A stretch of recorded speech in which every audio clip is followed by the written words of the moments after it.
পরশু বিকেলে সাতগাছির একটি বনেদি বাড়ি থেকে এক বৃদ্ধের মৃতদেহ উদ্ধার হওয়ার ঘটনায় এলাকায় ব্যাপক চাঞ্চল্য সৃষ্টি হয়। বৃদ্ধের নাম শিবপ্রসাদ মাইতি। পুলিশ জানিয়েছে যে পরশু সকাল 11:30 নাগাদ এক ডেলিভারি বয় তার বাড়িতে ঢোকে। বৃদ্ধ তখন একাই ছিলেন। বিকেলে তার ছেলে মেঘনাথ মাইতি বাড়িতে ঢুকে বৃদ্ধের মৃতদেহ আবিষ্কার করে। ময়নাতদন্তে জানা গেছে যে পুলিশের অনুমানই সঠিক, শরীরে বিষক্রিয়ায় মৃত্যু হয়েছে বৃদ্ধের। বিষাক্ত জল খাইয়ে তাকে খুন করে আনুমানিক 12 লক্ষ টাকা চুরি করে চম্পট দিয়েছিল সে।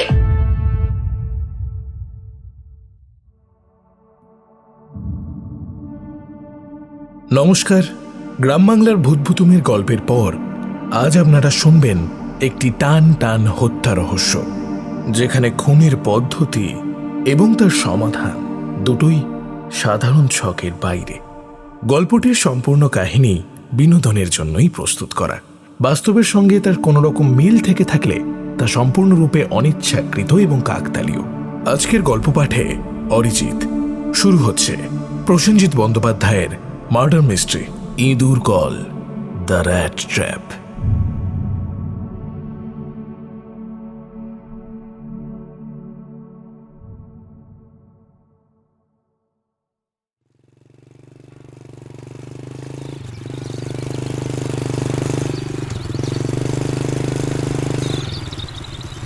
আয়তাকার পিচবোর্ডের ঢাউস বাক্স। স্কুটি থেকে সেটা নামিয়ে ফোন করলো বিশু। হ্যাঁ, হ্যালো স্যার, মেঘনাথ মাইতি বলছেন তো? হ্যাঁ বলছি। স্যার, আমি কুইকার্ট থেকে বলছি স্যার। আপনার লোকেশনটা বলবেন? আমি আসলে একটা লাল মন্দিরের পাশে দাঁড়িয়ে আছি। আচ্ছা, ওই মন্দিরের পাশে যে সরু গলিটা আছে না, ওইটা দিয়ে ঢুকে প্রথম ডান দিকের দুটো, তারপর ওই বাঁ দিকের একটা গলি ছেড়ে তার পরের বাঁ দিকের গলিতে ঢুকেই শেষ যে বাড়িটা, ওটাই আমার। দেখবে সবুজ রঙের গ্রিলের গেট। বিশু বুঝলো বেশ কষ্ট আছে। গলির মুখে দুটো লোহার থাম এমনভাবে পোঁতা যে স্কুটি ঢুকবে না। আগে বেশ কয়েকবার আসার সুবাদে সে জানে যে এই গলির অন্য মাথায় আরেকটা বেশ চওড়া মুখ আছে, কিন্তু সেটা আপাতত বন্ধ। সেখানে জলের লাইন বসানোর কাজ চলছে। তাই স্কুটিটাকে রাস্তাতেই দাঁড় করিয়ে রেখে ওই 18 কিলোগ্রাম ওজনের ভারী বাক্সটা কাঁধে নিয়ে এখান দিয়েই ডেলিভারি পয়েন্ট অবধি হেঁটে যেতে হবে। লোকেশন যেমন শুনলো তাতে সে বুঝেছে মোটামুটি 200 মিটার তো যেতে হবেই। গলিটার ডান ধারে খোলা নর্দমা, পা পেছলেই হয়ে গেল। আর নর্দমা যখন আছে, ইঁদুর তো তখন রয়েছে। কপালে যে কি দুর্গতি রয়েছে কে জানে। ভাবতে ভাবতে বাক্সটা ঘাড়ে তুলে গলির দিকে সাবধানে পা ফেলল বিশু। চলার পথে বিড়াল যদি রাস্তা কেটে দেয় তবে ঘোর অযাত্রা, এমনটা অনেকেই মনে করে। তাই বিড়াল যেখান দিয়ে রাস্তা কাটে তার আগে তারা দাঁড়িয়ে পড়ে, অপেক্ষা করে উল্টো দিক থেকে অন্য কারোর জন্য সেই বিড়াল গণ্ডি পেরিয়ে আসার, যাতে সেই অযাত্রা ওই লোকটার ঘাড়ে গিয়ে পড়ে। কিন্তু এই কুসংস্কার একেবারেই মানে না বিশুপ চট্টরাজ। বিড়ালে রাস্তা কেটে দিলে গণ্ডির ওপারের লোকেদের মুখগুলো দেখে সে বেশ মজা পায়। তারপরে খুব করে হাসি চেপে তাদের দেখিয়ে দেখিয়ে সেই গণ্ডি পেরিয়ে চলে যায়। তাতে তার যাত্রা কোনোদিনও খারাপ হয়েছে বলে তো মনে পড়ে না। অবশ্য ইঁদুরের কথা অন্য। ইঁদুরে যদি রাস্তা কেটে দেয় তাহলে চরম সমস্যায় পড়ে যায় বিশু। সেদিন সেই রাস্তা আর সে মারায় না। ধেড়ে থেকে নেংটি সব ধরনের ইঁদুরই তার প্রবল ভয়ের কারণ। সেই ব্যাপারে তার চোখও আছে বটে। রাস্তা দিয়ে চলার পথে কোথা দিয়ে কোন ইঁদুর উঁকি মারছে তা কোনোভাবেই তার চোখ এড়িয়ে যায় না। আজই তো সেই জিনিস হয়েছিল। সকাল 9:30 বাড়ি থেকে যেই বেরিয়েছে অমনি বজ্জাত একটা ধেড়ে ইঁদুর দুবার তার দিকে চোখ পিটপিটিয়ে মাত্র 1 মিটার আগেই দৌড়ে রাস্তা পেরিয়ে চলে গিয়েছিল। চমকে উঠেছিল বিশু। তার স্কুটি উঠেছিল চলকে, আরেকটু হলেই পড়ে যাচ্ছিল। ইঁদুরে রাস্তা কাটা মানেই তার অযাত্রা। কিন্তু আজ তো যাত্রা না করার কোনো উপায় ছিল না। মাইনের দিনে কামাই করলে মিহি বরাহ অচ্যুত স্যার নবাবিষ্কৃত খিস্তাস্ত্রগুলো তার উপরেই প্রথম প্রয়োগ করে। মাইনেটা পিছিয়ে দেবে অন্তত 15 দিন। আর বিশুদ্ধের বাড়ির কানাগলিটা দিয়ে সচরাচর কেউ আসেও না যে অপেক্ষা করত। অগত্যা আসন্ন দুর্ভাগ্যের চিন্তা মাথায় নিয়ে বুকে ঝোলানো গণেশের লকেটটা 2 চোখে ছুঁয়ে তাতে একটা চুমু খেয়ে সেই ইঁদুর কাটা রাস্তা দিয়ে স্কুটি চালিয়ে দিয়েছিল বিশু। ঘেন্না, ভয় আর রাগ ইঁদুরের প্রতি তিনটেই আছে বিশুবে। ঘেন্নাটা বোধহয় সে তার পিটপিটে মায়ের থেকে পেয়েছে।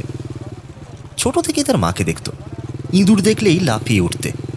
কিন্তু ভয়টা জন্মালো তার মা মারা যাবার পর। বাবা তো তার জ্ঞান হওয়ার আগেই গত। বাবার অতি সামান্য পেনশনে আর লোকের বাড়ি বাড়ি রান্না করে তাকে কোনো মতে বড় করেছিলেন মা। কিন্তু 3 বছর আগেই চলে গেলেন ভারী অদ্ভুতভাবে। তারা আগে যে ভাড়া বাড়িতে থাকতো সেই বাড়ির বাথরুমের নর্দমা থেকে একটা ধেড়ে ইঁদুর ঢুকতে দেখে লাফিয়ে উঠে তার মা সাবান জলে পিছলে পড়ে স্টিলের কলে মাথা ঠুকে মারা গিয়েছিলেন। পড়াশোনায় মন্দ ছিল না বিশু, ইকোনমিক্সে বিকম পাস, বুদ্ধিও তীক্ষ্ণ, কিন্তু চাকরি জোটেনি। জোটানোর যে খুব ইচ্ছা ছিল তাও নয়, টিউশনের দিকেও ঝোঁকেনি। মন ছিল ব্যবসায়, রান্নার হাতটা তার ভীষণ ভালো।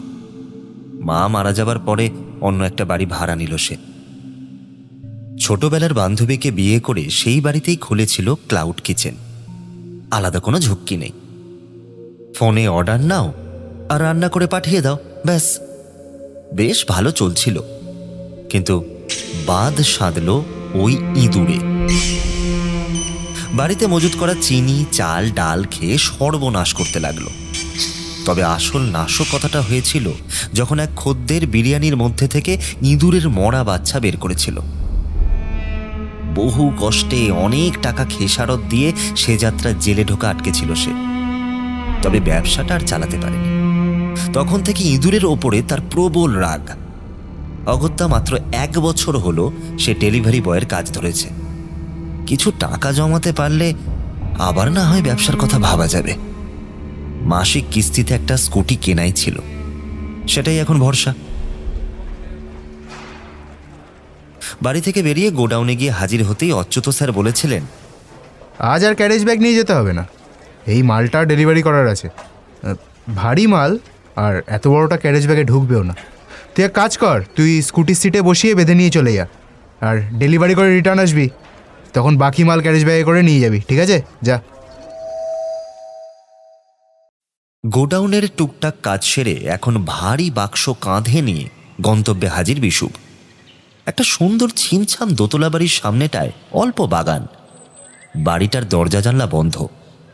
বাগান আর বাড়ি ঘিরে যে বাউন্ডারি, তার মুখে একটা সবুজ রঙের লোহার গ্রিল লাগানো। তাতে নেম প্লেট আছে, মেঘনাথ মাইতি নামটা জলজল করছে। ইনি এই বাক্সের মালিক। নেম প্লেটে আরও একজন পুরুষ আর মহিলার নামও রয়েছে। এই গলিতে বেশ কয়েকবারই এসেছে বিশু, অন্যান্য বাড়িতে ডেলিভারিও করেছে, কিন্তু এই বাড়িটায় আগে আসেনি। দরদর করে ঘামতে ঘামতে সে কাঁধ থেকে বাক্স নামিয়ে আবার ফোন করলো। হ্যাঁ স্যার, আপনার বাড়ির সামনে চলে এসেছি, একটু বাইরে বেরোবেন? কিন্তু আমি তো বাড়িতে নেই। ও আচ্ছা, ঠিক আছে, কিন্তু কাউকে পাঠিয়ে দিন না।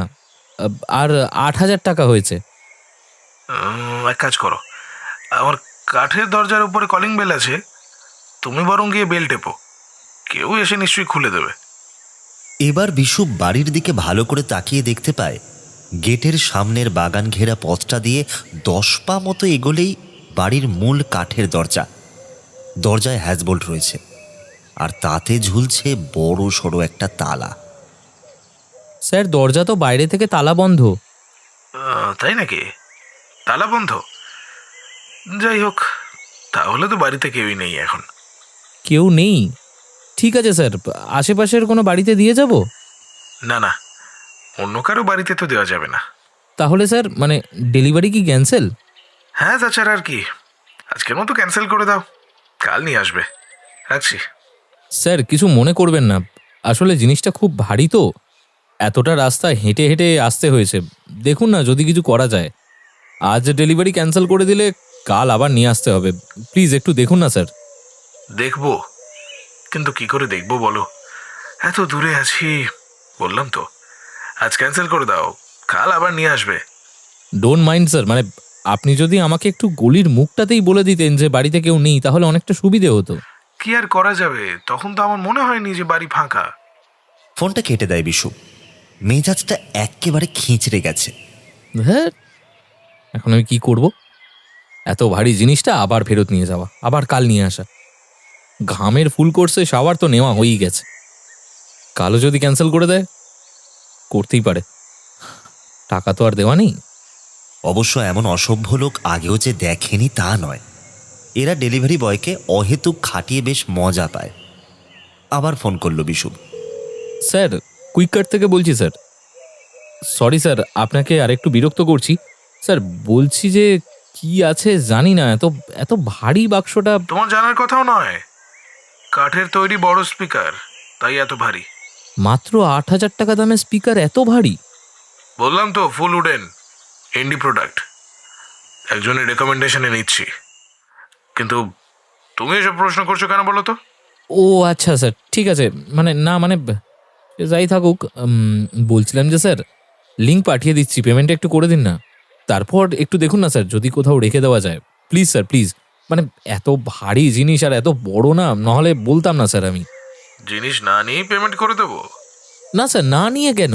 আচ্ছা, আমি মালটা কোথায় রাখবো বলুন, রেখে দেওয়ার পরেই আপনি পেমেন্ট করবেন।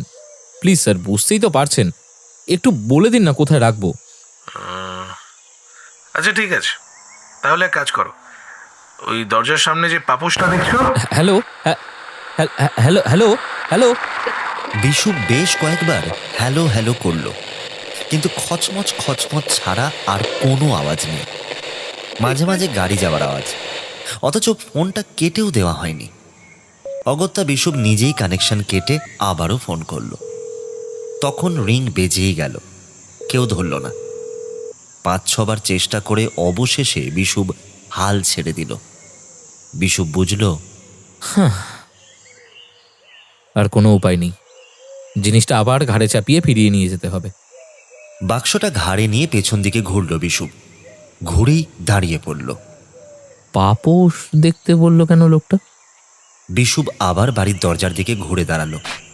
ফটকের সামনে বড় একটা মোটা পাপোশ বিছানো রয়েছে। বাউন্ডারির গ্রিলের দরজায় কোনো তালা নেই। সেটা খুলে মূল ফটকের দিকে এগিয়ে গেল বিশু। ডেলিভারির জিনিসটা কোথায় রাখবো জিজ্ঞেস করতে পাপোশের কথা বলল লোকটা। পাপোশের ওপরে রেখে দিয়ে চলে যাব নাকি? না, কিন্তু সেক্ষেত্রে চুরিও তো হয়ে যেতে পারে। বেরোনোর সময় অনেকেই বাড়িতে তালা লাগিয়ে চাবি এদিক ওদিক কোথাও লুকিয়ে রাখে, যাতে বাড়ির অন্য সদস্য খুলে ঢুকতে পারে। তাহলে কি পাপোশের তলায়? বাক্সটা নামিয়ে রেখে মোটা পাপোশটা কিছুটা তুলে ফেলল বিশু। সত্যি সত্যি মজবুত রিং লাগানো একটা চাবি পড়ে রয়েছে। চাবিটা হাতে নিয়ে বিশু ভাবতে লাগলো সেটা দিয়ে দরজাটা খোলা ঠিক হবে কিনা। আর একবার সে ফোন করলো মেঘনাথ মাইতিকে, কিন্তু ওপারে রিং বেজেই গেল। হয়তো ভদ্রলোক কোনো জরুরি মিটিংয়ে ব্যস্ত আছেন। এভাবে বারবার ফোন করলে ভীষণ ক্ষেপে যেতে পারেন।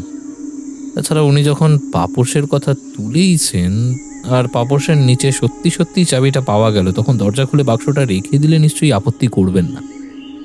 কিন্তু এখানে আবার একটা সমস্যা রয়েছে, মেঘনাথবাবু ফোনটা না তুললে পেমেন্টটা পাবো কিভাবে? বিশু অবশ্য জানে যে কাস্টমারদের জানানো না হলেও কুইক কার্টের একটা পোস্ট ডেলিভারি পেমেন্টের লুকোনো অপশান আছে। ডেলিভারি হওয়ার 24 ঘন্টার মধ্যে পেমেন্ট করলেও চলে। সেক্ষেত্রে সে জিনিসটা রেখে চলে এলে তেমন কোনো অসুবিধা নেই, কোম্পানি পরে পেমেন্ট আদায় করে নেবে। চাবিটা হাতে তুলে আশপাশটা ভালো করে নজর করতে করতে সে তালার দিকে এগিয়ে গেল। এই জায়গাটা তো বেশ শান্ত, চারিদিকে 2তলা 3তলা 4তলা এত বড় বড় বাড়ি, কিন্তু কোথাও কারোর কোনো সাড়া শব্দ নেই। মানুষ থেকেও জায়গাটা যেন জনপ্রাণী শূন্য। চোরের পক্ষে একেবারে আদর্শ জায়গা। আমি নিজে জানি যে আমি চুরি করতে ঢুকছি না, কিন্তু গাছের ডালে বসা দাঁড় কাকটা তো আমার সাক্ষী হয়ে দেবে না। তবে সাক্ষী থাকলো কে? সাক্ষী থাকবে যে তাকে দোতলার ব্যালকনির দেওয়ালে লাগিয়ে রাখা হয়েছে একটা সিসিটিভি ক্যামেরা। ক্যামেরা দেখতে পেয়েই বিশু থমকে গেল। এভাবে লোকে দরজা খুলে ঢুকলে চোরের অপবাদ জুটবে না তো? যদিও লোকটা দরজা খোলার অনুমতি একরকম দিয়েছে, কোম্পানি ফোন কলও রেকর্ড করে, কিন্তু এও ঠিক যে বেরোনোর সময় ইঁদুরে রাস্তা কেটেছে। চাবি আবার যথাস্থানে রেখে দিল বিশু। তারপর হাঁটু মুড়ে পাপোশ দিয়ে ভালো করে চাপা দিয়ে উঠতে যাবে এমন সময় একটা ব্যাপার দেখে চমকে গেল সে। দরজার নিচের ফাঁক দিয়ে ক্ষীণ একটা আলো দেখা যাচ্ছে। তবে কি বাড়িতে কেউ আছে, নাকি এমনি আলোটা জ্বালিয়ে চলে গেছে? হ্যাঁ, কলিং বেলটা একবার বাজালে কেমন হয়? বিশু উঠে দাঁড়িয়ে কলিং বেল টিপল। প্রথমে একবার, 2-3 সেকেন্ড বাদেই বেশ কয়েকবার। তারপর আরো অদ্ভুত ব্যাপার, দরজার নিচের আলোটা ক্রমাগত জ্বলতে আর নিভতে লাগলো। এটা কি? তবে কি বাড়ির কোনো সদস্য কোনো বিপদে পড়েছে নাকি? হয়তো বাথরুমে ঢুকে পা পিছলে। কি সব উল্টোপাল্টা ভাবছি আমি। মায়ের ঘটনাটার ঘটার পর থেকেই একদম বাড়ির ভেতরে দুর্ঘটনা মানেই একদম বাথরুমে পিছলে পড়ে যাওয়া। তবে অন্য কোনো সমস্যা হয়েছে নিশ্চয়ই, সাহায্য করা দরকার। এবার আর চাবি দিয়ে দরজা খোলায় কোনো বাধা রইল না। তড়িঘড়ি পাপোশের তলা থেকে চাবি তুলে দরজার তালাটা খুলে ফেলল বিশু। দরজা খুলে গেল। ঘর আধো অন্ধকার। রোদে ঝলসানো চোখে আরো অনেক বেশি করেই অন্ধকার লাগলো। তবে দরজার ডান পাশে একটা সুইচ বোর্ড সে দেখতে পেল বটে। তাতে হাত দিয়ে প্রথম সুইচটা অন করতেই ঘরের আলো জ্বলে উঠল। বড় একটা বসার ঘর। সেন্টার টেবিলের 3 দিকে সোফা বসানো। বই, পেইন্টিং, মূর্তি, স্পেসের ছবি দিয়ে সুন্দর করে সাজানো ঘরটা। এই ঘরের মালিক প্রকৃত শৌখিন আর পুরনো আমলের এবং নিঃসন্দেহে অত্যন্ত ধনী। তবে এত কিছু দেখে বিশুবের কোনো দরকার নেই। আলোর জ্বলানেভা চলছে পাশের ঘর থেকে। ঘরের বাঁ পাশে আরেকটা দরজা।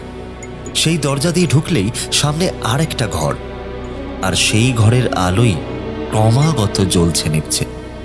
সেই সঙ্গে জ্বলে উঠে নিভে যাচ্ছে বিছানায় শুয়ে থাকা একটা কঙ্কালের মুখ। ও মাগো! সভয় পিছিয়ে এলো বিশুব। অসাবধানে তার হাত লেগে একটা ফুলদানি পড়তে পড়তেও টলমলো করে দাঁড়িয়ে গেল। ভূত তো আর ইঁদুর নয়। ভূতে ভয় থাকলেও বিশ্বাস বিন্দু মাত্র নেই বিশুবের। ভূতের অস্তিত্ব সত্যি থাকলে প্রবল ভয়ের ব্যাপার, কিন্তু ভূত জিনিসটাকে সে একেবারেই বিশ্বাস করে না। তবে কি কোনো লোক মরে পড়ে আছে বিছানায়? কিন্তু আলো হঠাৎ জ্বলতে আর নিভতে লেগেছে কেন? এমন সময় আলো জ্বালিয়ে রেখে কঙ্কালটা বিশুবকে হাতছানি দিয়ে ডাকল। এগিয়ে গেল বিশুব। ঘরে ঢুকে বুঝল বিছানায় যে শুয়ে আছে সে আসলে কঙ্কাল নয়, 70-এর কোঠার বৃদ্ধ, যার বাঁ হাতে একটা বেড সুইচ। চাদরে ঢাকা কঙ্কালসার বৃদ্ধের প্রায় অবসন্ন শরীরটা বিছানার সঙ্গে মিশে আছে। মুখে মাংসের পরত নেই বললেই চলে। হাড়ের ওপর চামড়া বসানো চোয়াল আর কালচে হয়ে যাওয়া মোটা ফ্রেমের চশমার কাঁচের পিছনে কোটরগত চোখ দেখলে দূর থেকে কঙ্কালের করটি ছাড়া আর কিছু মনে হবার জো নেই। কানের দুপাশ দিয়ে কেশরের মতো লম্বা রূপলি চুল বেরিয়ে না থাকলে মাথাটাকে ন্যাড়াই বলা যেত। বৃদ্ধ রীতিমতো হাঁপাচ্ছেন। এসব দেখে নিতে 1 মুহূর্ত মাত্র সময় নিয়েছিল বিশুব, কারণ তার বেশি সময় বৃদ্ধ তাকে দিলেন না। কোনো মতে হাত তুলে ইশারায় জল খাওয়ার ভঙ্গি করে ঘরের একটা কোণ দেখিয়ে দিলেন। খাটের থেকে কিছুটা দূরে একটা ছোট টেবিলে কেক বিস্কিট আর ওষুধপত্রের সঙ্গে জল ভরা একটা কাঁচের জগ রয়েছে, আর রয়েছে ঢাকা দেওয়া একটা স্টিলের খালি গ্লাস। ঢাকা খুলে তাতে জগ থেকে জল ভরল বিশুব। জগের মুখটা এমনভাবে আটকানো যে ঠিকরে গিয়ে গ্লাসের বাইরেও বেশ কিছুটা জল পড়ে গেল। অবশ্য তার আগে থেকেই টেবিলে জল পড়েছিল, ছড়ানো ছেটানো কেকের টুকরোর সঙ্গে মিশে কাদা হয়ে গিয়েছিল। হয়তো এইভাবেই জল ঢালতে গিয়ে পড়ে গিয়ে থাকবে। বিশুপ জলের গ্লাস নিয়ে বৃদ্ধের দিকে এগিয়ে দিল।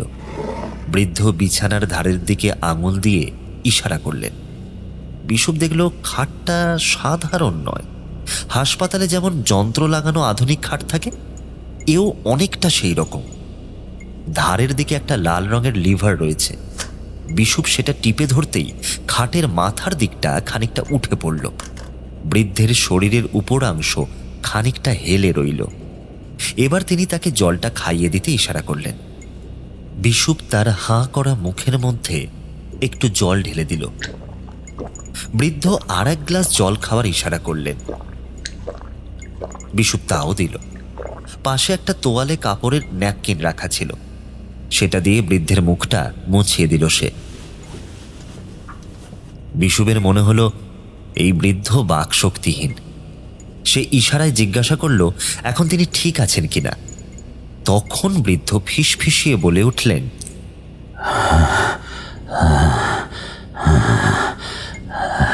বাবা, এখন শরীরে যেন একটু বল পাচ্ছি।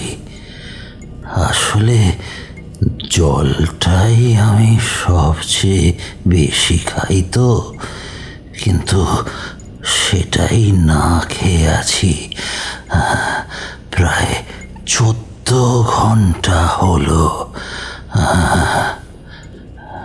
বিছানার একপাশে বসে রুমাল দিয়ে হাত মুছতে মুছতে বিশুপ বলল, মিস্টার মেঘনাথ মাইতি? সে আমার ছেলে। ওর একটা পার্সেল ডেলিভারি দেওয়ার ছিল, তা ফোনে বললেন উনি নেই, বাড়িতে কেউ নেই জানলাম। তখন উনি পাপোশ বলেই চুপ করে গেলেন।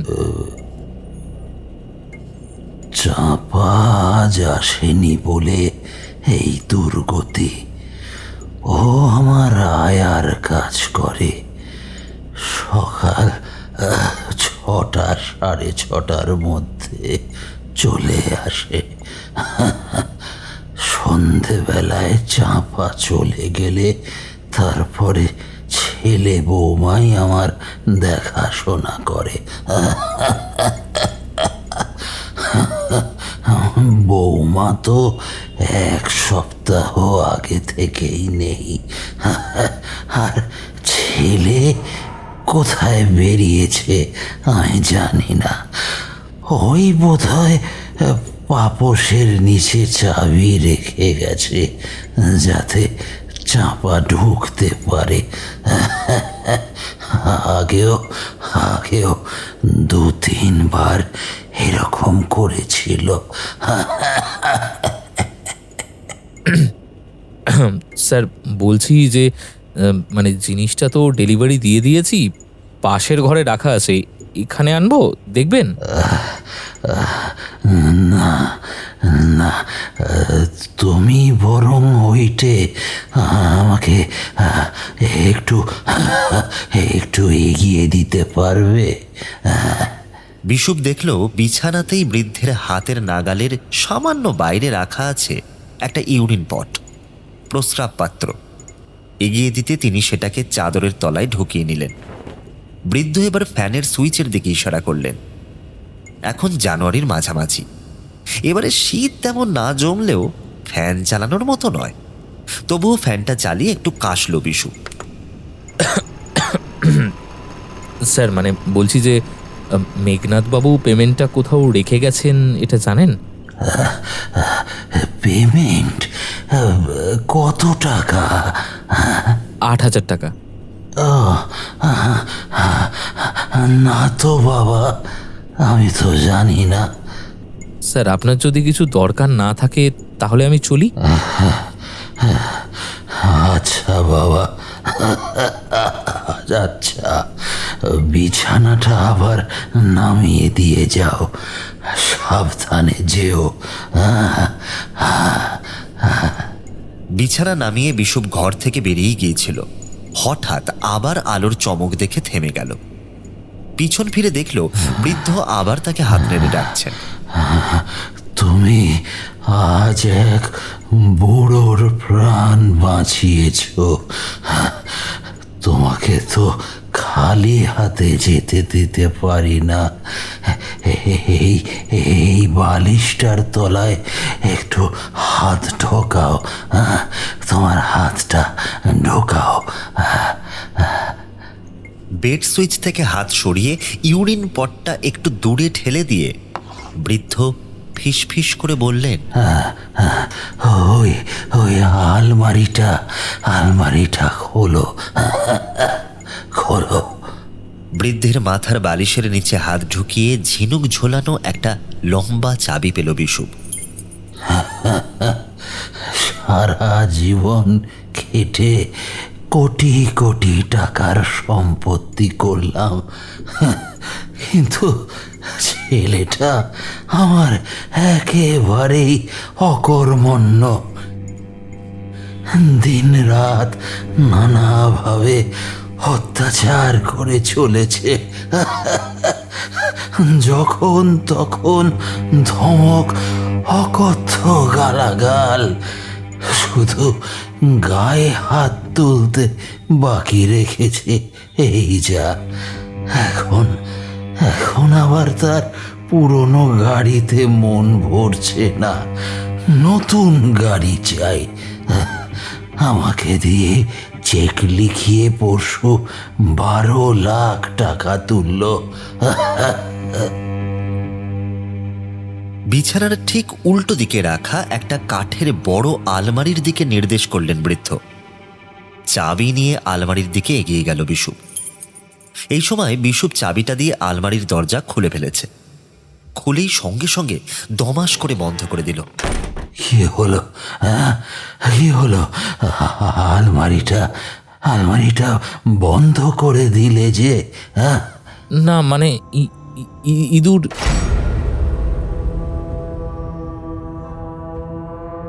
সত্যি সত্যি আলমারির দরজাটা খোলার সঙ্গে সঙ্গে একটা নেংটি ইঁদুরের দেখা পেয়েছে সে। আলমারির নিচ থেকে 2 নম্বর তাকে পেছন ঘুরে থেবড়ে বসে আছে চুপ করে। তাক থেকে তার লেজটা ঝুলছে। দেখার সঙ্গে সঙ্গেই আলমারির দরজাটা বন্ধ করে দিয়েছে বিশু। বলো কি, ইঁদুর আলমারির ভেতরেও ঢুকেছে? জানুয়ারি মাসে ফুল স্পিডে ঘরের পাখা ঘুরছে, তবু প্রচণ্ড ঘামতে ঘামতে কথাটা বলেন বৃদ্ধ। এখন হাঁপানিটা তার বেড়ে গেছে, বেশ বোঝা যাচ্ছে যে তার শ্বাসকষ্ট হচ্ছে। টেবিলেই এসির রিমোট কন্ট্রোলারটা রাখা ছিল, সেটা তুলে এসিটা চালাতে চালাতে বলল বিশু, এত সুন্দর বাড়িতেও ইঁদুর? একটা কাজ করতে পারবে, বাবা? এসিটা একটু চালিয়ে দিতে পারো?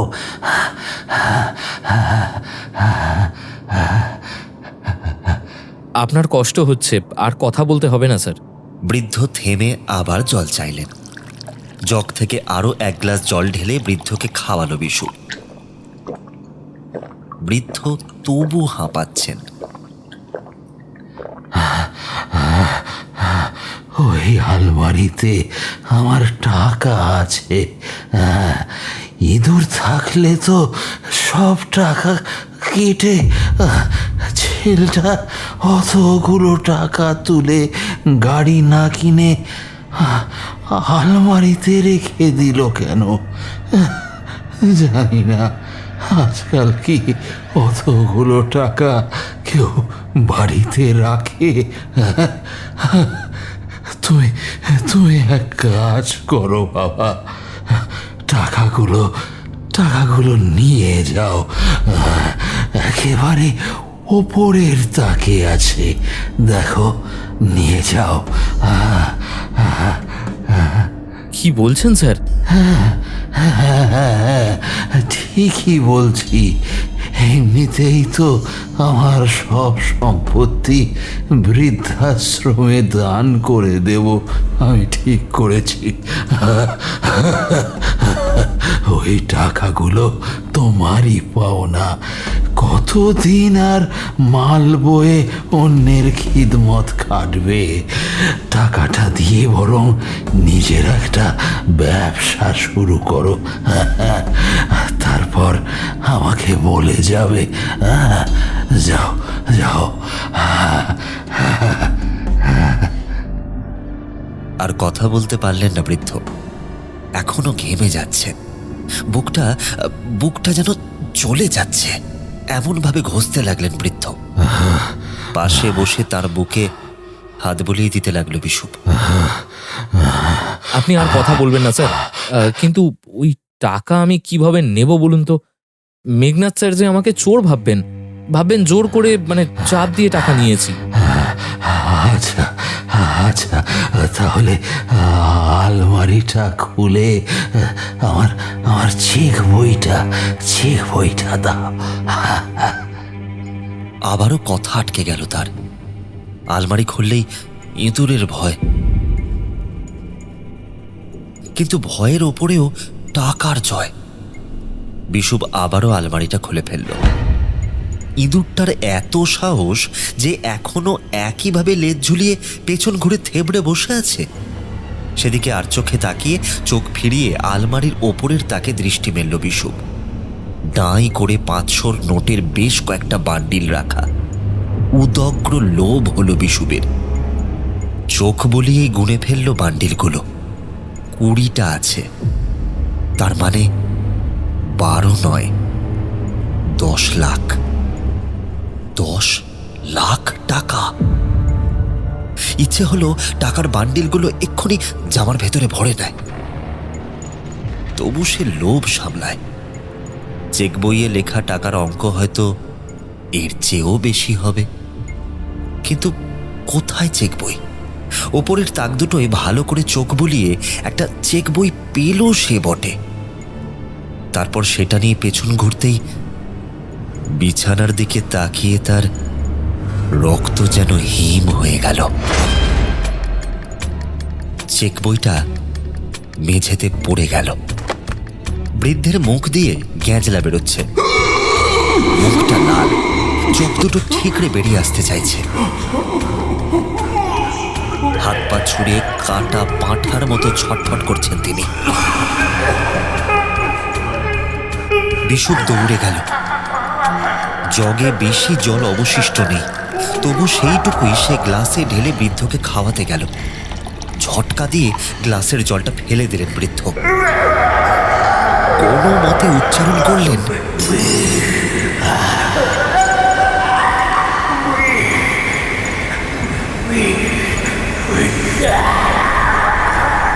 তারপর হুমড়ি খেয়ে পড়ে জ্ঞান হারালেন। স্যার স্যার স্যার শুনছেন? স্যার, ও স্যার! তাকে ঝাঁকুনি দিয়ে বেশ কয়েকবার ডাকল বিশুপ। গায়ে সার নেই। নাকের নিচে হাত দিয়ে দেখল নিঃশ্বাস পড়ছে না। বুকে কান দিয়ে দেখল হৃদস্পন্দন স্তব্ধ। প্রচন্ড ভয়ে বিছানা ছেড়ে উঠে দাঁড়ালো বিশুপ। কি হলো? তবে কি জগের জলে বিষ মেশানো ছিল নাকি? সেই বিষ নিজের হাতে খাইয়ে একজন বৃদ্ধ মানুষকে আমি খুন করলাম। হায় কপাল! এখন কি করব? বৃদ্ধকে সে আমি মারিনি তাকেও বিশ্বাস করবে না। এখন পালানো ছাড়া আর কোনো পথ নেই। পুলিশের কাছে যদি আত্মসমর্পণ মানে আত্মহত্যার সমান। পালাতে হবে, না পালাতে হবে। কিন্তু খুনের দায় নিয়ে পালাতেই হয় যদি, তবে টাকাগুলো কেন রেখে যাব? এগুলো তো আমারই হকের টাকা। বৃদ্ধ তো আমাকে এই টাকাগুলো দিতে চেয়েছিলেন। এটা যে কেউ বিশ্বাস করবে না সেটা অন্য ব্যাপার।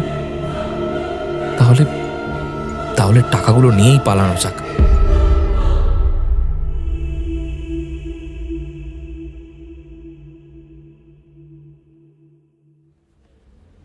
মোবাইল ফোনে জিন্দাবাদ বাংলা চালাতেই সংবাদ পাঠিকার চড়া গলা ভেসে এলো। নমস্কার, আপনারা দেখছেন জিন্দাবাদ বাংলা। এখন আমরা নজর রাখবো এই খবরে। এবারে আমরা বৃদ্ধ খুনের ঘটনায় নজর রাখবো। দক্ষিণ দমদমের সাতগাছিতে ঘটে যাওয়া বৃদ্ধ খুনের ঘটনার 48 ঘন্টা কাটতে না কাটতেই অতি দ্রুত সমাধান করে ফেলল কলকাতা পুলিশ। পরশু বিকেলে সাতগাছির একটি বনেদি বাড়ি থেকে এক বৃদ্ধের মৃতদেহ উদ্ধার হওয়ার ঘটনায় এলাকায় ব্যাপক চাঞ্চল্য সৃষ্টি হয়। বৃদ্ধের নাম শিবপ্রসাদ মাইতি। পুলিশ জানিয়েছে যে পরশু সকাল 11:30 নাগাদ এক ডেলিভারি বয় তার বাড়িতে ঢোকে। বৃদ্ধ তখন একাই ছিলেন। বিকেলে তার ছেলে মেঘনাথ মাইতি বাড়িতে ঢুকে বৃদ্ধের মৃতদেহ আবিষ্কার করে। ময়নাতদন্তে জানা গেছে যে পুলিশের অনুমানই সঠিক, শরীরে বিষক্রিয়ায় মৃত্যু হয়েছে বৃদ্ধের। বিষাক্ত জল খাইয়ে তাকে খুন করে আনুমানিক 12 লক্ষ টাকা চুরি করে চম্পট দিয়েছিল সে।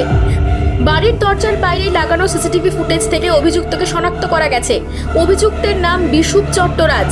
পুলিশ জানিয়েছে যে তার আত্মবিশ্বাস এতটাই বেশি ছিল যে বাড়িতে ঢোকার সময় সিসিটিভি ক্যামেরা থেকেই নিজের মুখ আড়াল করার জন্য কোনো চেষ্টাই করেনি সে। টানা 36 ঘন্টা ধরে হন্যে হয়ে খুঁজে গতকাল গভীর রাতে শিলিগুড়ি থেকে বিশুভকে গ্রেফতার করে পুলিশ। সে তার স্ত্রীর সঙ্গে একটি লজে উঠেছিল এবং নেপাল পালিয়ে যাওয়ার পরিকল্পনা করছিল বলেই জানা গেছে। তবে টাকা এখনো উদ্ধার হয়নি। ঘটনার পুনর্নির্মাণের জন্য বিশুভকে সাতগাছি নিয়ে যাচ্ছে পুলিশ। ঘটনাস্থলে রয়েছে আমাদের প্রতিনিধি সঞ্জীব খাস্তগি। সঞ্জীব, কি জানতে পারছো? আর কতক্ষণ পরে বিশুভকে নিয়ে আসা হচ্ছে? মোবাইলটা পকেটে রাখলেন ইন্সপেক্টর রক্ষিত। সাতগাছির গলির মুখে প্রিজন ভ্যান এসে দাঁড়িয়েছে। গলির মুখে রিপোর্টারদের প্রচণ্ড ভিড়। এবারে আসামিটাকে নামাতে হবে। তার মধ্যে আবার কিছু ইউটিউবারও এসে হাজির হয়েছে দেখছি। এদের প্রশ্নের উত্তর দেওয়া পোষায় না।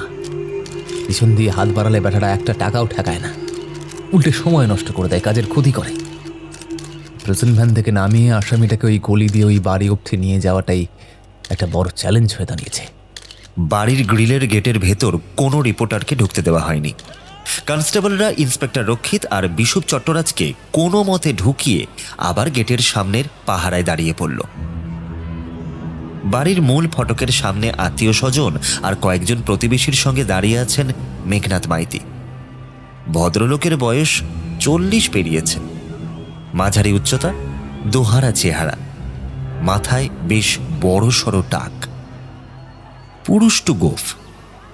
যথেষ্ট ভেঙে পড়লেও ইন্সপেক্টর রক্ষিতকে অভ্যর্থনা জানালেন তিনি।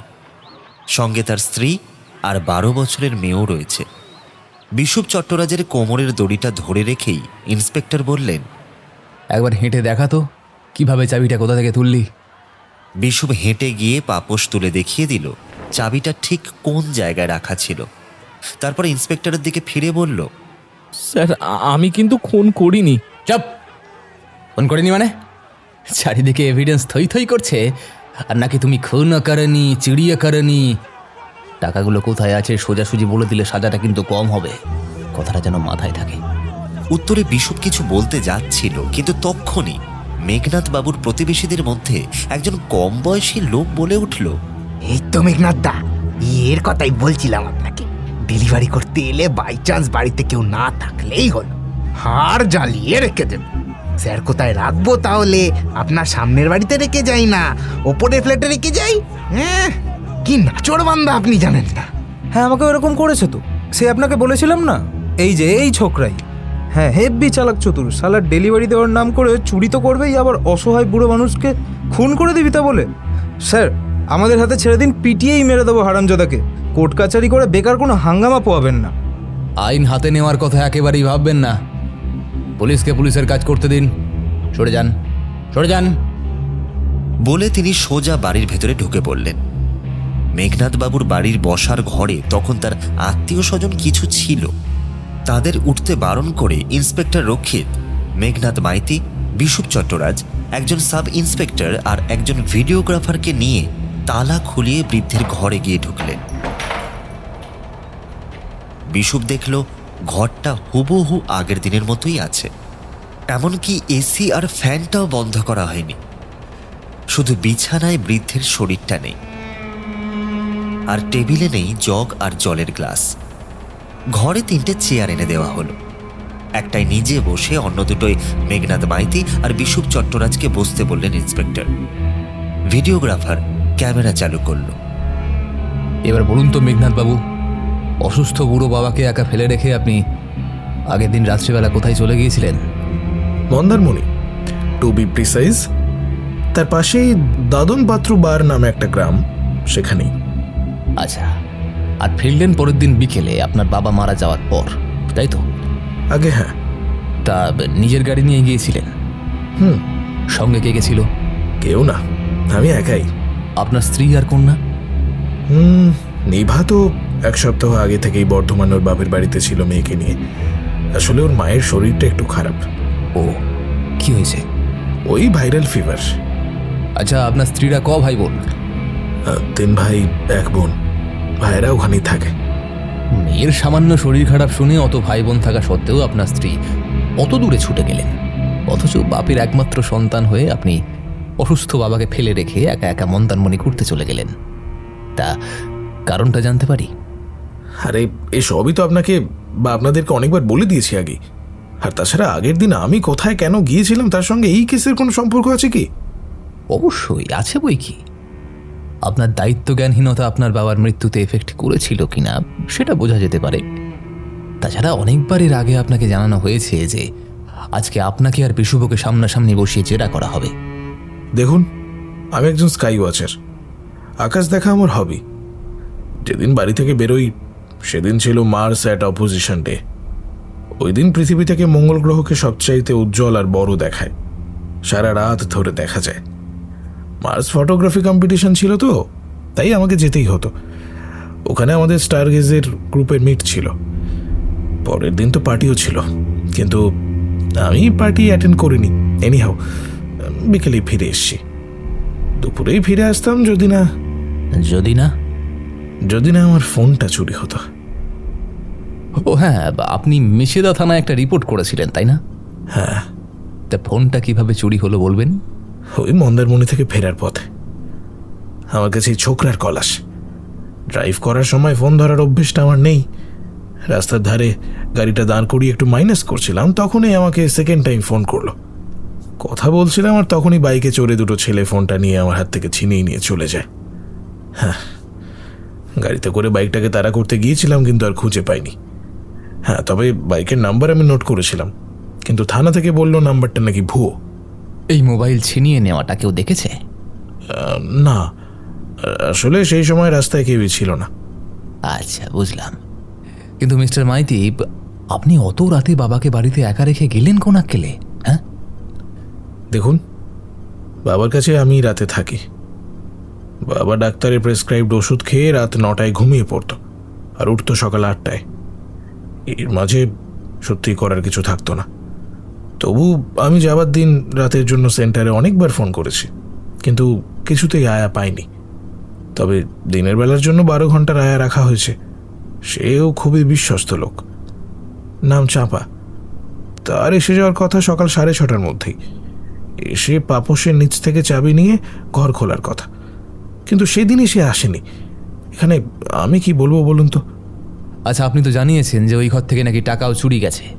হয়েছে তো, তবে টাকার চেয়ে বাবা অনেক বেশি। কত টাকা? 12 লাখ। ওই আলমারির ওপরের তাকে ছিল। 12 লাখ? ব্যাপারটা শুনলি তো? এবার ফাটাকসে বলে ফেল। ওই ঘরে ঢোকার পর তুই কি কি করলি আর টাকাটা কোথায় রেখেছিস? বিশু এতক্ষণ ফ্যাল ফ্যাল করে সব দেখছিল, কিন্তু মনে মনে সে অনেক কিছুই ভাবছিল। এবারে সে কথা বলার সুযোগ পেল। স্যার, সব বলছি স্যার, কিন্তু বিশ্বাস করুন টাকাটা আমি চুরি করিনি স্যার। ও আচ্ছা আচ্ছা আচ্ছা, চুরি করিসনি? এমনি এমনি বুড়ো মানুষটাকে বিষ খাইয়ে চলে গেলি বল? স্যার না স্যার, না স্যার, একদম না। আমি বিষ খাওয়াবো কেন? আমি তো জল দিয়েছিলাম। এই টেবিলে জলের জগ রাখা ছিল, গ্লাসে ঢেলে দিয়েছিলাম। অনেকবার জল খেয়েছিলেন উনি। আমি তো জানি না যে এই বিষ মেশানো জল আছে এতে। চুপ, একদম আলফাল বকবি না। জলে বিষ তুই মিশিয়েছিস। আমি বিষ মিশিয়ে আমার কি লাভ বলুন তো? লাভ টাকা চুরি করা, আবার কি? সে তো স্যার এমনিতেই চুরি করতে পারতাম। ওনার তো বিছানা থেকে ওঠারই ক্ষমতা ছিল না, চেঁচামেচি করারও ক্ষমতা ছিল না ওনার। হ্যাঁ, সেগুলো তো ঠিকই। ক্যামেরায় দেখা যাচ্ছে যে তুই ডেলিভারির মাল নিয়ে ঢুকছিস আর খালি হাতে বেরিয়ে গেছিস। বুড়ো মানুষটা থাকলে একটা সাক্ষী থেকে যেত, আর তোর টাকা চুরির ব্যাপারটা উনি ধরিয়ে দিতে পারতেন। টাকার অঙ্কটা তো কম নয়। এই টাকার জন্যই তো মানুষ আকছার খুন হচ্ছে রে। কিন্তু স্যার, আপনি তো নিজেই বলছেন যে আমি খালি হাতে বাড়ি থেকে বেরিয়েছি। তাহলে টাকাটা আমি কিভাবে চুরি করলাম স্যার? আমি বলছি না রে, ক্যামেরা বলছে। আমাকে উর্ধুর পেয়েছিস, ঠাঁটিয়ে এমন একটা থাপ্পড় মারবো যে বাঁধরামে বেরিয়ে যাবে একবারে। টাকা কিভাবে জামার ভেতরে, পকেটে, প্যান্টের ভেতরে, পায়ে চড়িয়ে নিয়ে বেরোনো যায় সেসব আমি জানি না ভাবছিস? আচ্ছা মেঘনাথ বাবু, আপনি একটা কথা বলেন তো আমাকে। টাকা তো আপনার বাবার ছিল বলেছিলেন, বাবা চেক লিখে দিয়েছিলেন আর আপনি সেটা তুলে এনেছিলেন, তাই তো? অবশ্যই। কি দরকার ছিল অত টাকার? নতুন গাড়ি কেনার জন্য। বেশ তো, তা গাড়ি কেনার জন্য কি কাঁড়ি কাঁড়ি ক্যাশ তুলে রাখতে হয় বাড়িতে? অনলাইন পেমেন্ট, চেক পেমেন্ট ওইসব কি মানে হয় না ওখানে? কেন, লিগ্যাল মানি বাড়িতে রাখা কি অপরাধ? ওহ, অপরাধ হতে যাবে কেন? জাস্ট একটা কৌতূহল আর কি। মাফ করবেন, আপনার কৌতূহল আমি ভিডিও ক্যামেরার সামনে মেটাতে পারবো না। শুধু এটুকু বলে দিচ্ছি যে অনেক সময় ক্যাশ দিলে জিনিসের দাম অনেকটা কম পড়ে। এই যে বিশুরেখা, ওঠো এবার। সময় নষ্ট না করে ওই ঘরে ঢোকার পর সেদিন কি কি করেছি সেগুলো করে দেখা আবার। তবে তার আগে হাতে দুটো গ্লাভস পরে নে। এই দুটো গ্লাভস দে ওকে, কুইক। ফ্যাল ফ্যাল করে তাকিয়ে বসেই রইল বিশু। কি হলো? স্যার, এর মধ্যে আপনি আমার ওয়াইফকে টানবেন না প্লিজ।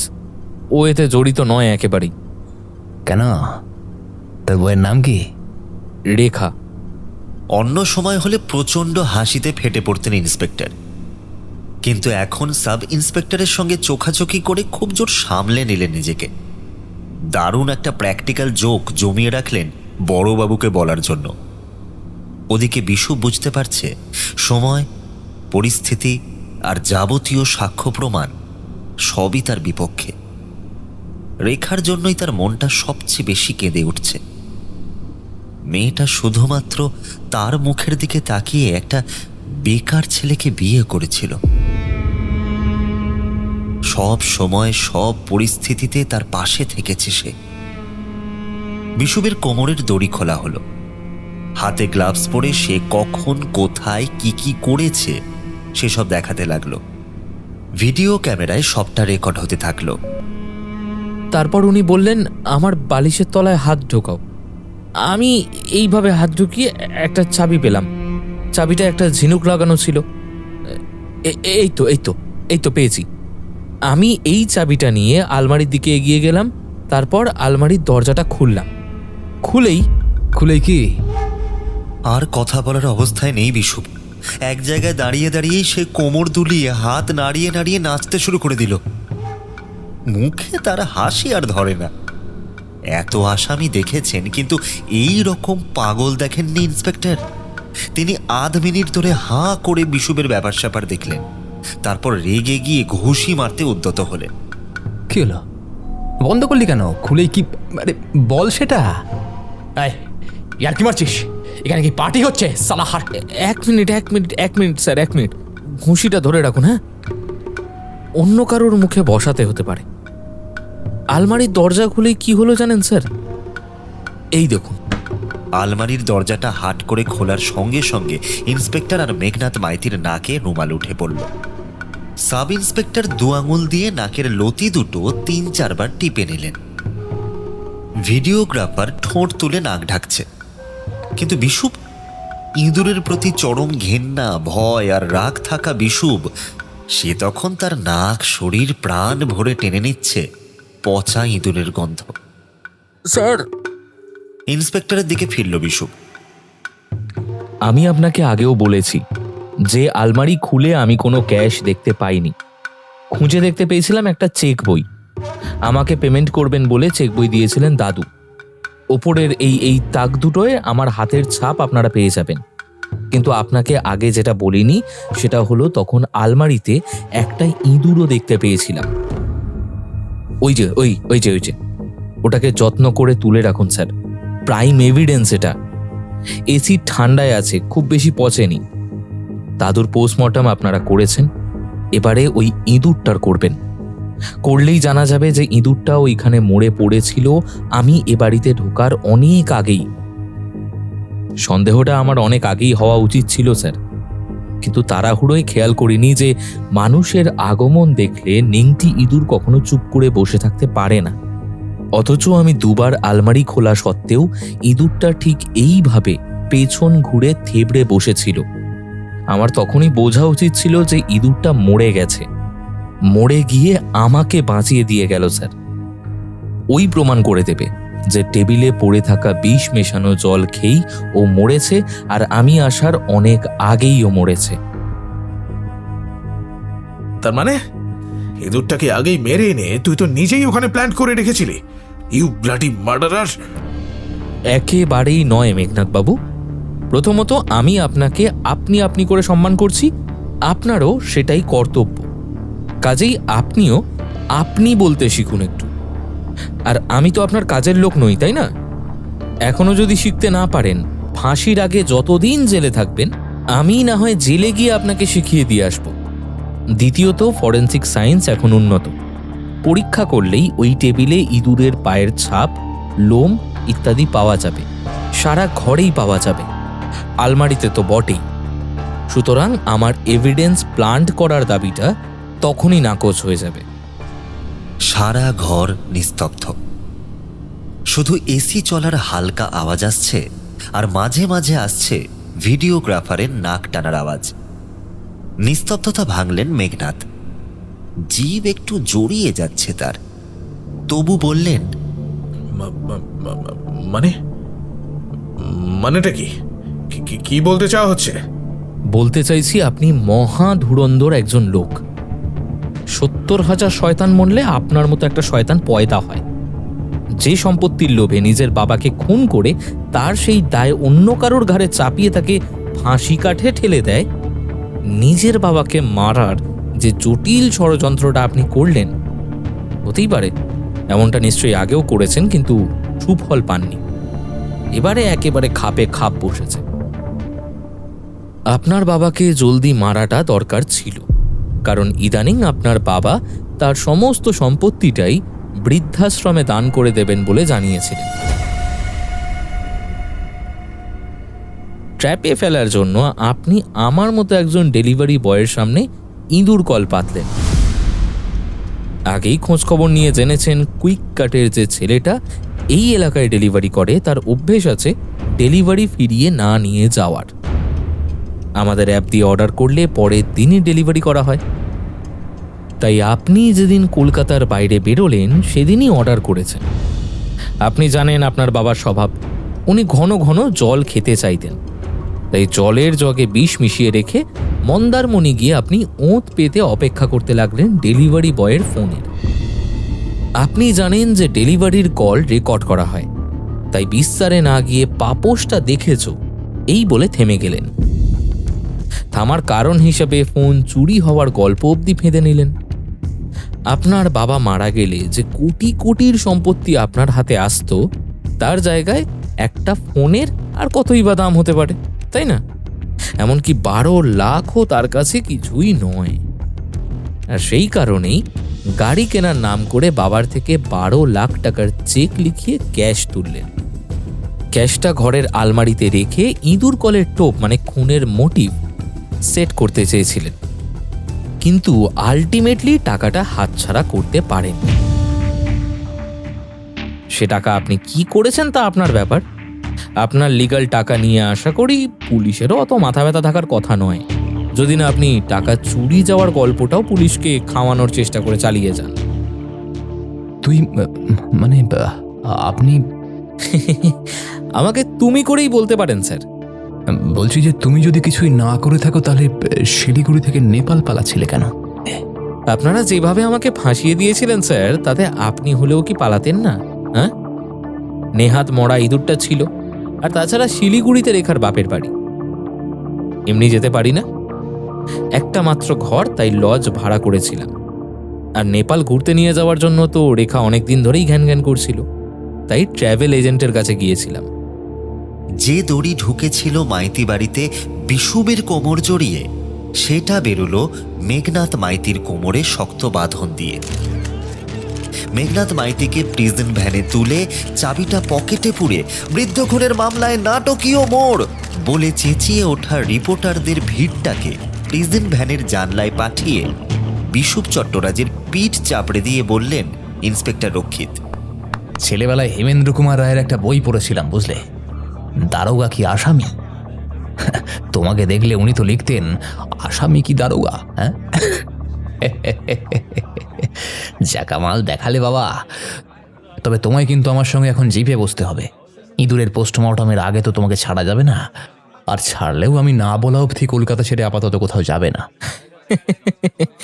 কলকাতা ছেড়ে আর কোথায় যাব বলুন তো স্যার, এখানেই তো আমার কাজ বাজ। তবে দ্বারকাই যখন বলে দিলেন স্যার, তাহলে মেঘনাথ মাইতির দুটো অ্যাকমপ্লিশের নাম বলে দিই, ভ্যানে তুলে নিন। অ্যাকমপ্লিস? কে কে? হ্যাঁ, অ্যাকমপ্লিশ। একজন হলো দিনের বেলার আয়া চাঁপা, আর একজন হলো মেঘনাথ মাইতির ওয়াইফ নিভা। বাড়িতে কেউ নেই শুনে যেন ভারী অবাক হয়েছিল মেঘনাথ, কিন্তু বিশ্বস্ত আয়া কাজে যেতে না পারলে ফোন করে জানাবে না, আর সে এলো কি না বাবুও সেটা সকালে উঠেই ফোন করে জানবে না। এ কি হয়? আর অসহায় অসুস্থ শ্বশুরকে ফেলে দিয়ে পুত্রবধূ এতদিন বাপের বাড়িতে পড়ে রইল মায়ের সামান্য শরীর খারাপের অজুহাত দেখিয়ে, এও সন্দেহজনক নয় কি স্যার? সাতগাছিতে বৃদ্ধ খুনের ঘটনার পরে 1 বছর কেটে গিয়েছে। আদালতে দোষী সাব্যস্ত হয়েছে মেঘনাথ মাইতি, নিভা মাইতি আর তাদের বাড়ির দিনের বেলার আয়া চাঁপা। আগামী সোমবার সাজা ঘোষণা। মেঘনাথ মাইতির ফাঁসি হয় না যাবজ্জীবন, সেই নিয়ে আলোচনা তুঙ্গে। তাদের 13 বছরের মেয়েটা থাকে বর্ধমানে তার মামার বাড়িতে। দমদমের 7 ট্যাক্সে ছোট্ট একটা খাবারের দোকান খোলা হয়েছে। নাম দেওয়া হয়েছে বিষুব রেখা ইটারি। দোকানে একটা নামী ইউটিউব চ্যানেল থেকে এসেছে ব্লগ করতে। ইন্টারভিউ দিয়ে হাসি মুখে তাদের বিদায় জানিয়ে কিচেনে ঢুকে বিষুব দেখল তার বউ গোমড়া মুখে মিক্সার চালাচ্ছে। কি হয়েছে? কি আবার হবে, নিজেই দেখো না মশলার কৌটোটার উপরে। বিষুব তাকিয়ে দেখল কৌটোর ওপর দিয়ে একটা নেংটি ইঁদুর চলেছে। আর ভালো লাগে না তার।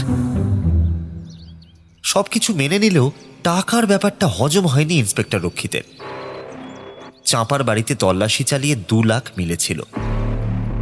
আবার বিষুবের বাড়িতে রক্ষিত সাধারণ পোশাকে এসে তল্লাশি চালিয়ে ঠিক বের করে ফেলেছিলেন 10 লাখ টাকা। সেটা অবশ্য অফিসিয়ালি রেজিস্টার করা হয়নি। 20% কমিশন নিয়ে বাকিটা ফেরত দিয়েছিলেন রক্ষিত। চার্জশিটে লেখা হয়েছিল আলমারিতে কোনো টাকাই ছিল না চুরি হওয়ার মতো। 10 লাখ টাকা মেঘনাথ মাইতি নিজেই কোথাও গায়েব করেছিল। ফলে বাকি 8 লাখ দিয়েই এই ছোট্ট খাবারের দোকান। ইঁদুরের বিষ নিয়ে আসবে। বিষ? একদম না, একদম না। ইঁদুর কল আনবো, পেতে রাখবে। ধরা পড়লে সাতগাছির নালায় ছেড়ে আসবো না হয়।